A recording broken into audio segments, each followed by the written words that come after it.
We're joined live here in the studio by Senator Marco Rubio, who's in his own stressful campaign against Democrat Patrick Murphy for U.S. Senate. Senator, thank you for coming in. Not that stressed out. I was going to say, is it a stressful election? race? I mean, stressful elections are the ones in other countries where the loser dies, or you go to jail or go into exile. In America, you know, so I'm not stressed. Obviously, it's a lot of work to do, and you want to know what the outcome is, and you want to win, like anything else, because it's important. But we keep it in perspective. That's a good thing. Yeah. All right, I want to start with the news that broke on Friday when FBI Director James Comey sent a letter to members of Congress saying that they were reviewing new emails that they had discovered. I wanted to start by asking you this. Was James Comey right? Was the FBI Director right in releasing that information and making it public, given the fact that it was 11 days before the election, and he doesn't know what's in those emails? They could just be duplicates. I want to make 2 points about this. The first is just remember that about 2 months ago, the Democrats were all praising James Comey and the FBI. By the way, James Comey, I never criticized him after he made this first announcement because I've always found him to be a very professional operative, somebody that works very hard. I deal with him quite often in my role in the Intelligence Committee, and I've never had an issue with him. I've always found him to be professional. The second point I would make that I haven't seen made enough is what he revealed on Friday was as a result of a direct congressional inquiry. It was not a unilateral decision to announce it to the press.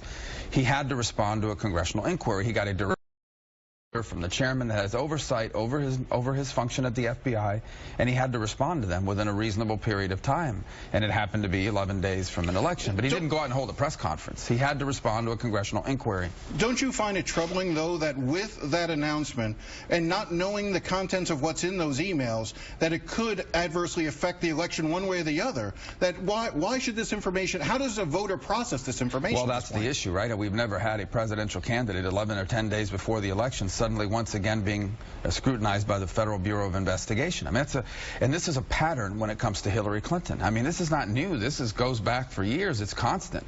And I think that's a big issue that has to be on the minds of voters now. What if this thing goes south? What if, in fact, the investigation turns up evidence of wrongdoing that implicates her and people near her? But we're not going to know that before Election Day. And it's less than ideal, but this is what you get when you nominate someone for president who is always surrounded by scandal. And it's one of the reasons why I continue to ask, how can Patrick Murphy, my opponent, continue to say that he trusts her 100%? I've said all along in this race it's a choice between two far than perfect candidates, and I have real concerns about both of them, including Secretary Clinton, because exactly these sorts of things. I want to raise the issue of Donald Trump with you. As you know, that's been Patrick Murphy's main argument against you. It's been his only argument against me. But and I guess I want to phrase it this way. Do you understand why it's difficult for some people to comprehend how you can at one point say you do not trust Donald Trump with the nuclear codes, yet at the same time say you're going to vote for him? Of everything else, there just seems to be, that is the most disconnect that I think But here's the reality in the real world, outside of people that are partisans and therefore lined up with one party or another. And I told the story. The other day, the day that I had a debate, I went to my dry cleaner shop to pick up my shirts. There was 5 people there picking up their clothes as well. And they all said the same thing. We don't know who to vote for. We don't like either one of them. What do we do? So millions of people are in this position. My view, and I'm not saying it was an easy situation, I'm saying is I looked at it and said, okay, I have deep concerns about him. I disagree with him on a lot of things.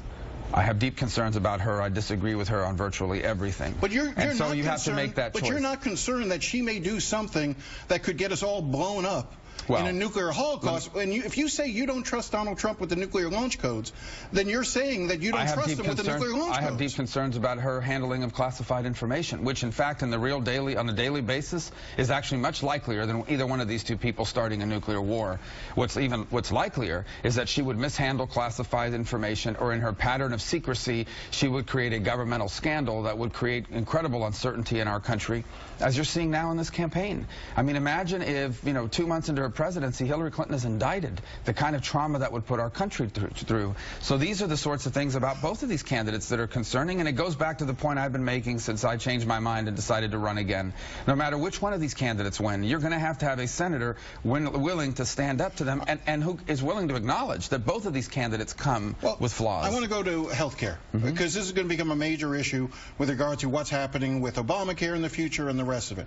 I want to understand and drill a little deeper in what you would would replace Obamacare with. So tell me exactly what you would replace. So right now, well, let me tell you, I don't want to go back to the old system. That didn't work either. I want to have a system that is driven by the consumer.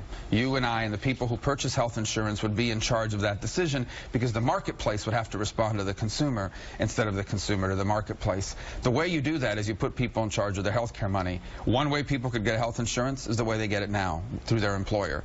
The other is that an employer could say to you, we don't provide health insurance, but we do provide health coverage money. You can only use it for health insurance, but it's tax-free. Today it would not be. It would be treated as income. And they could give you the $600, $800 a month, and you would then be able to go out into a national marketplace and purchase the kind of insurance you want, meaning you don't have to have full coverage. If you're young, you may want to purchase catastrophic hospitalization and fully fund a health savings plan. The other, if you don't have that, then you would have a refundable tax credit that would apply towards both your income tax, and if you don't have an income tax liability, your payroll tax. The point is, every American would now control health care spending, and they could use it to purchase coverage from any company in America. So you would not require people to buy health insurance? I would not. So explain to me what happens then. I'm young, I'm feeling good about myself, I don't buy health insurance. But you would wait a second, I don't buy health insurance. I end up with a catastrophic illness, or I end up in a horrific accident that somehow puts me in the hospital, at Jackson Memorial Hospital. If I don't have health insurance, then Jackson and the taxpayers are going to have to pick up the cost. But here's the thing, which is what the old system was. Right, but here's the thing, because of the way I'm talking about, whether it's the health coverage provided by your employer or the money that's provided to you can only be spent on health care, few people will make that choice because they're basically walking around away from money. You're basically walking away from either a tax credit or employer-provided health care money that can only be used for health care. So it would be If you don't, but answer the portion that says if you don't mandate it, which was a cornerstone of Obamacare, which was we were going to mandate that people have insurance for that very reason, so that everyone is required to be covered, so that taxpayers ultimately don't pay the bill. But Obamacare hasn't solved that problem, because most of the Obamacare exchange plans have massive deductibles. I was speaking to a lady yesterday whose son suffers. He's on the autism spectrum. Her deductible is $5,000, $6,000 a year. She doesn't have $5,000, so basically her coverage doesn't even kick in until she can come up with $5,000. The difference here is you would have people who would have health care money. It would be they would not walk away from it. Why would you walk away from $600 or $500 a month that you could at a minimum put in a health savings account that the provider could go for? The tax credit portion that you're talking about, how much would that cost? Well, it would be income sensitive, but ultimately the tax credit is based on how much you earn. But how much would it cost? How much would it end up costing taxpayers? Well, it depends on what you set the number at. Obviously, per market and per region, it may be different. But it's going to cost more than... It would not cost more than the exchanges, absolutely not, because the consumer would have a choice between, you now have a private marketplace that is competing for your business, the way you have in the auto insurance industry, and in order to compete for your business, they have to compete on pricing and on quality. It would also, by the way, a lot of younger people are going to put that money in a health savings account to pay out of pocket for health charges. And I just want to go back. You favor a system to go back to a system that would allow insurance companies existing conditions, No, correct? I don't. I think you can deal with a pre-existing condition problem. But the insurance companies wouldn't be required to cover a person, correct? Well, in the national marketplace, it would be mandate free, but here's the point. That is where we can have a high risk pool. That is where government can actually help, is you go in and you do, through government, insure the people who are chronically ill and uninsurable, and that would have two effects. The first is it would provide coverage for people that can't find insurance, and the second thing it would do, it would actually lower premiums, because you are now removing from the marketplace your sickest patients who now have coverage, but whose conditions are driving up premiums for everybody else. The cost of that high-risk pool would be significally less than what Obamacare is now. Absolutely. And it would be... That's not what... I mean, most of the studies I've seen say that it's going to be exceptionally high to create a risk pool with those individuals in it that government will be on the hook for. It would still be substantially less than what Obamacare has now. But again, that's the proper... I think that is what government should focus on, and not the other portions of it, which is an entire takeover. All right. Let's take a break here, and up next, more with Senator Marco Rubio. So.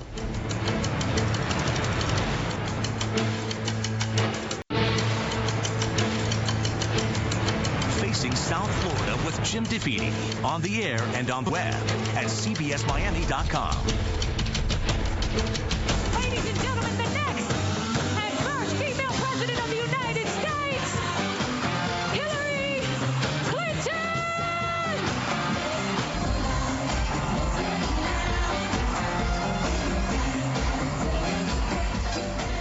That was Hillary Clinton with Jennifer Lopez last night. Bayfront Park.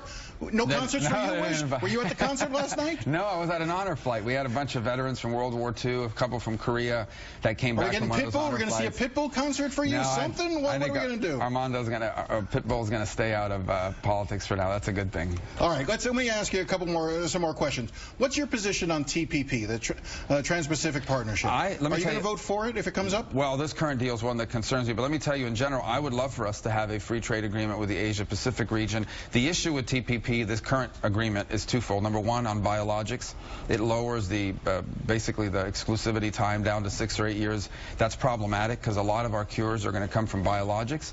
So a lot of the pharmaceuticals may decide not to invest in a biologic if they only have a six-year patent period, and that's problematic. That's the first. I also have a concern about its impact on auto manufacturing, and I'm really concerned when I looked at the numbers of what employment creation, because I really thought opening it up to services would make it bigger. My concern is this is a massive deal, and you can only do it once. So I want to be clear. So the deal as it currently stands, you vote no or you vote yes on? Yeah, as it currently stands, I probably not support it, so given the biologic. No. But I think that hopefully they're going to try to renegotiate some of those portions. By the way, Japan is asking for a few items that be changed as well. It's a massive deal. Understand, these are multiple countries. Nothing like this has ever been pulled off before. If Hillary Clinton is elected president and the Senate has a chance to confirm Merrick Garland, would you give Merrick Garland for the Supreme Court a new hearing, a new opportunity? Well, first of all, I'm not on the Judiciary Committee, so I can't make that decision. But I will tell you that Merrick Garland, from what I know, seems to be a very decent man, well-educated, ideologically competent, but does not fulfill the criteria that I want to see in a Supreme Court justice, which is someone with a track record that proves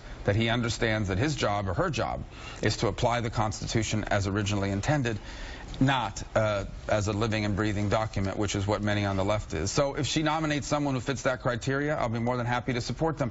If she doesn't, or Donald Trump doesn't, I'll oppose that nominee. I want to ask about another judicial appointment that you initially supported, and then you turn around and blocked, and he ended up withdrawing. Judge William Thomas. Do you regret how you handled that? No. First of all, I never supported his nomination. He came out of the JNC process that we have, whose job it is to review his file. You didn't.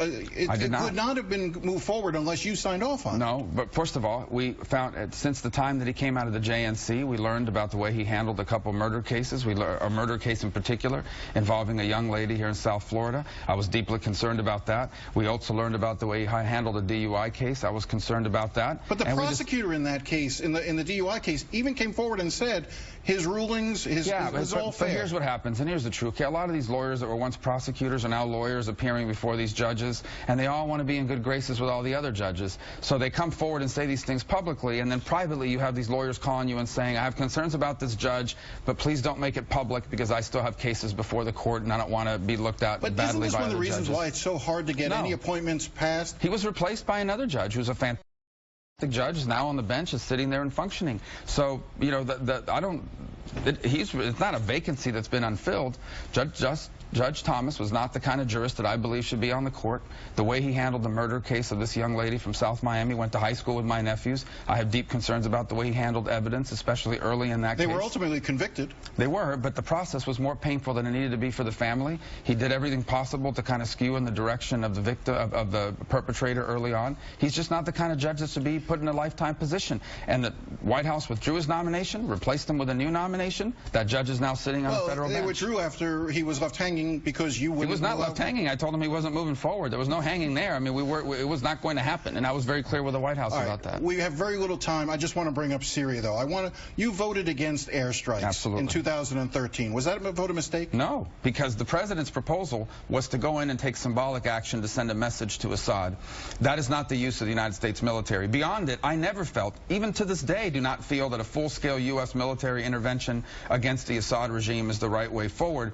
I believed at the time and continue to that the best approach for us would have been to empower elements on the ground. I actually felt, and I said it, that airstrikes against Assad would have proven counterproductive. He would have survived the airstrikes. He would have emerged from them stronger. He would have been able to, and he actually would have rallied people in the region to his side. Should there be U.S. ground troops in Syria? Not at this time, absolutely not. I don't think that would be productive. Should U.S. policy be to remove Assad? Absolutely. And I think the way you do it is you empower Syrians to remove him from power, not American troops on the ground, which would be counterproductive. Even our allies in Syria do not want American ground troops there. You had said during the debate that the president said that these were pinpricks, these airstrikes. That's not what he said. Well, that's exactly how John Kerry described it. That's exactly how the president said. Well, that's how his administration said it. They were not going in to remove. Those airstrikes were not to remove Assad. The airstrikes, they were going to hit in a small-scale attack to send a message that this is the consequence for what you did with chemical weapons.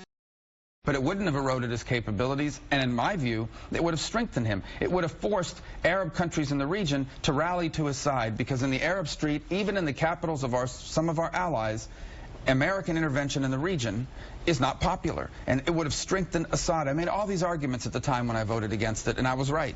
Senator Rubio, I appreciate your coming in. There's just 9 days left. You feeling good about it? Yes, I am, but we got a lot of work to do. 9 days is a long time this year, especially.